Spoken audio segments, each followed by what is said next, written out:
Morena Koto, welcome to story time today. You can see, I've got my friend Toby here. He's coming to keep me company and probably keep you company while we are doing story time today. He's been super cuddly at the moment. I think he just likes hanging out with me when I'm doing story time. So you hop down, Toby.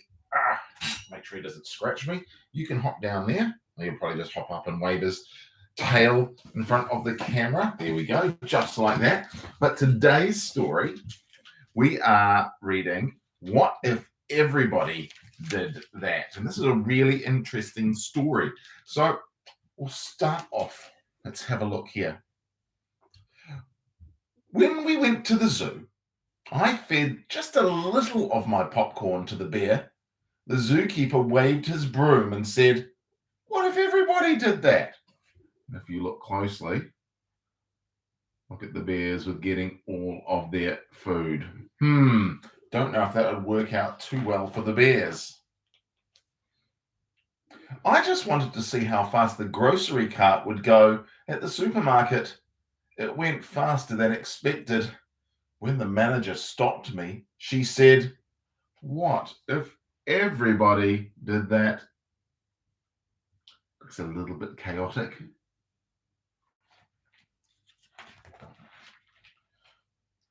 On the way to visit Grandma and Grandpa, I dropped just one soft drink can out the window. The police officer who pulled us over said, "What if everybody did that?" Don't think that would be too good at all. At Uncle William's wedding, I took just a little lick of the icing from the fancy cake. The lady behind the table glared at me over her glasses and said, "What if everybody did that?" That is just gross. Big handprint there in the middle of the cake as well. I told the babysitter that I took a bath just once a year. As she shooed me into the bathroom, she said, "What if everybody did that?" Look at the family photo. Everyone's looking just a little bit grubby and a little bit smelly. During story time, I had something important to say. I just couldn't wait till the end of the story. The librarian put her finger to her lips and said, "What if everybody did that?" "I'm going to go potty. Why can't we bring one of those other books? I've already heard this one. My mum said that recycling is a very good thing and we should do it at our house." "I'm so hungry. I can touch my toes. See, how much do you weigh?" And there's the librarian going.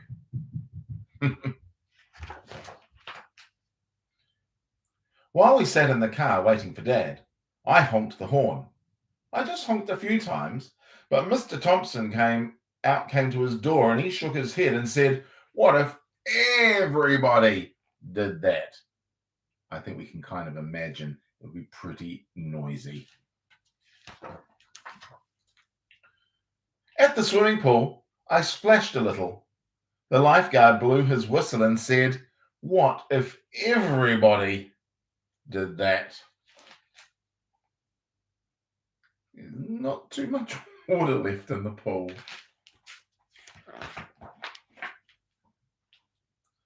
On the bus, I just stood to see the fire truck.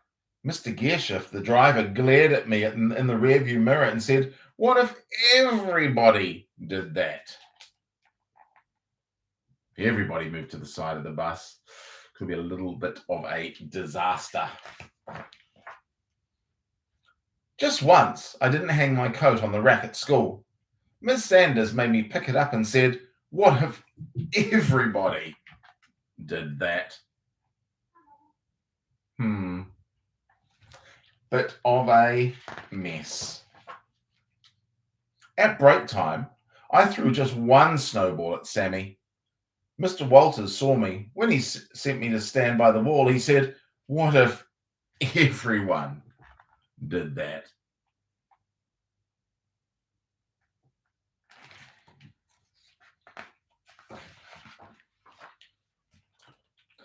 When we went out to dinner, I'd shot one straw wrapper. The waitress stopped taking our order and looked straight at me, and she said, "What if everybody did that?" Going to a restaurant I don't think would be much fun at all. After the football game, I just ran on the field to get the quarterback's autograph. The official waved his arms and said, "What if everybody did that?" Imagine if everyone was crowding the field at an All Blacks game. When I came home, I gave my mum a hug. What if everyone did that? Everybody should. And as you know, at Tawa School, we like to say that one of my most important two words are be kind. And if everybody did that, I'm sure our whole community, our whole school, our families would be a really great place to be. So I hope that you are being kind to everyone in your bubble at the moment. All right, James and the Giant Peach, chapter 17. Yesterday, we heard that the peach broke free. Aunt Spiker and Aunt Sponge were squashed flat, and they went soaring off a cliff. And I think that these are the White Cliffs of Dover in the south of England. And then they went splashing into the sea. Let's carry on. At this moment, the scene inside the peach itself was one of indescribable chaos. James Henry Trotter was lying bruised and battered on the floor of the room amongst a tangled mess of centipede and earthworm and spider and ladybird and glowworm and old green grasshopper. In the whole history of the world, no travellers had ever had the more terrible journey than these unfortunate creatures. It had started out well, with much laughing and shouting, and for the first few seconds, as the peach had begun to roll slowly forward, nobody was minded being tumbled about a little bit. But when it went bump and the centipede had shouted, "That was Aunt Sponge," and then bump again, and "That was Aunt Spiker," there had been a tremendous burst of cheering all around. But as soon as the peach rolled out of the garden and began to go down the steep hill, rushing and plunging and bounding madly downward, then the whole thing had become a nightmare. James found himself being flung up against the ceiling, then back on the floor, then sideways against the wall, then up onto the ceiling again, and up and down and back and forth and round, and at the same time all the other creatures were flying through the air in every direction. And so were the chairs and the sofa, not to mention the 42 boots belonging to the centipede. Everything and all of them were being rattled around like peas inside an enormous rattle that was being rattled by a mad giant who refused to stop. To make it worse, something went wrong with the glowworm's lighting system, and the room was in pitchy darkness. There were screams and yells and curses and cries of pain, and everything kept going round and round and round. And once James made a frantic grab at some thick bars sticking out from the wall, only to find that they were a couple of the centipede's legs. "Let go, you idiot!" shouted the centipede, kicking himself free. And James was promptly flung across the room into the old green grasshopper's horny lap. Twice he got tangled up in Miss Spider's legs, a horrible business. And towards the end, the poor earthworm, who was cracking himself like a whip every time he flew through the air from one side of the room to the other, coiled himself around James's body in panic and refused to unwind. It was a frantic and terrible trip. But it was all quiet now, and the room was suddenly very still and quiet. Everybody was beginning, slowly and painfully, to disentangle themselves from everyone else. "Let's have some light," shouted the centipede. And those are all of the centipede's shoes. That's a lot of shoes to have to sort out. "Yes," they cried. "Light, give us some light." "I'm trying," answered the poor glowworm. "I'm doing my best, please be patient." They all waited in silence. Then a faint greenish light began to glimmer out of the glowworm's tail, and this gradually became stronger and stronger until it was anyway enough to be seen, to see by. "Some great journey," the centipede said, limping across the room. "I shall never be the same again," murmured the earthworm. "Nor I," the ladybird said. "It's taken years off my life." "And my dear friends," cried the old green grasshopper, trying to be cheerful, "but we are there." Where? They asked. Where? Where is there? I don't know, the old green grasshopper said, but I'll bet it's somewhere good. We're probably at the bottom of a coal mine, the earthworm said gloomily. We certainly went down and down and down very suddenly at the last moment. I felt it in my stomach. I still feel it. Perhaps we're in the middle of a beautiful country full of songs and music, the old green grasshopper said. Or near the seashore, said James eagerly, with lots of other children down on the sand for me to play with. Pardon me, murmured the ladybird, turning a trifle pale, but am I wrong in thinking that we seem to be bobbing up and down? Bobbing up and down, they cried. What on earth do you mean? You're still giddy from the journey, the old green grasshopper told her. You'll get over it in a minute. Is everybody ready to go upstairs and take a look round? Yes, yes, they chorused. Come on, let's go. I refuse to show myself out of doors in my bare feet, the centipede said. I have to get my boots on again. For heaven's sake, let's not go through all that nonsense again, the earthworm said. Let's all lend a centipede a hand and get it over with, the ladybird said. Come on. So they did, all except Miss Spider, who set about weaving a long rope ladder that would reach from the floor to the hole in the ceiling. The old green grasshopper had wisely said that they must not risk going out of the side entrance when they didn't know where they were, but must first all go up on to the top of the peach and have a look around. So half an hour later, when the rope ladder had been finished and hung, and the 42nd boot had been laced neatly on the centipede's 42nd foot, they were all ready to go out. Amidst mounting excitement and shouts of, "Here we go, boys, the promised land. I can't wait to see it," the whole company disappeared into the soggy tunnel in the ceiling and went steeply, almost vertically, upwards. Toby's just popped out. I think he might need to go to the bathroom. Chapter 18. A minute later, they were out in the open, standing on the very top of the peach near the stem, blinking their eyes in the strong sunlight and peering nervously around. What happened? Where are we? But this is impossible, unbelievable, terrible. I told you we were bobbing up and down, the ladybird said. We're in the middle of the sea, cried James. And indeed they were. A strong current and a high wind had carried the peach so quickly away from the shore that already the land was out of sight. All around them lay the vast black ocean, deep and hungry. Little waves were bibbling about the side of the peach. But how did it happen? They cried. Where are the fields? Where are the woods? Where is England? Nobody, not even James, could understand how in the world a thing like this could have come about. Ladies and gentlemen, the old green grasshopper said, trying very hard to keep the fear and disappointment out of his voice, I am afraid that we find ourselves in a rather awkward situation. Awkward, cried the earthworm. My dear old grasshopper, we're finished. Every one of us is about to perish. I may be blind, but that much I can see quite clearly. Up with my boots, shouted the centipede. I can't swim with my boots on. I can't swim at all, cried the ladybird. Nor can I, wailed the glowworm. Nor I, said Miss Spider. None of us three girls can swim a single stroke. But you won't have to swim, said James calmly. We are floating beautifully, and sooner or later a ship is bound to come along and pick us up. They all stared at him in amazement. Are you quite sure that we're not sinking? The ladybird said. Of course I'm sure, answered James. Go and look for yourself. They all ran over to the side of the peach and peered down at the water below. The boy is quite right, the old green grasshopper said. We are floating beautifully. Now we must all sit down and keep perfectly calm. Everything will be all right in the end.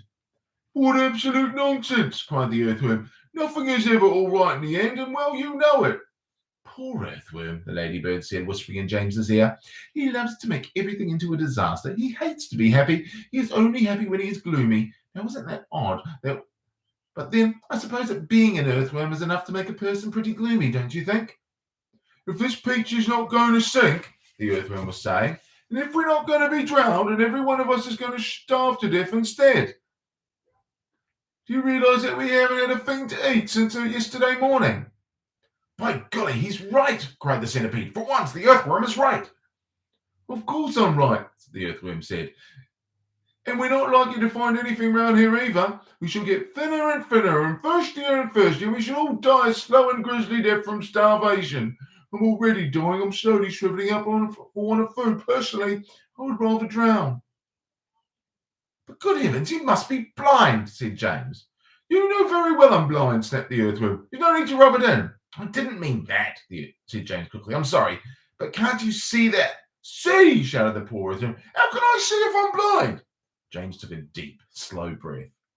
Can't you realize, he said patiently, that we have enough food here to last us for weeks and weeks? Where? They said. Where? Why, the peach, of course. Our whole ship is made of food. Jumping Jehoshaphat, they cried. We never thought of that. My dear James, said the old green grasshopper, laying a front leg affectionately on James's shoulder. I don't know what we'd do without you. You're so clever. Ladies and gentlemen, we are saved again. We most certainly not, said the Earthworm. You must be crazy. We can't eat this ship. It's the only thing that's keeping us up. We'll starve if we don't, said the centipede. We shall drown if we do, cried the Earthworm.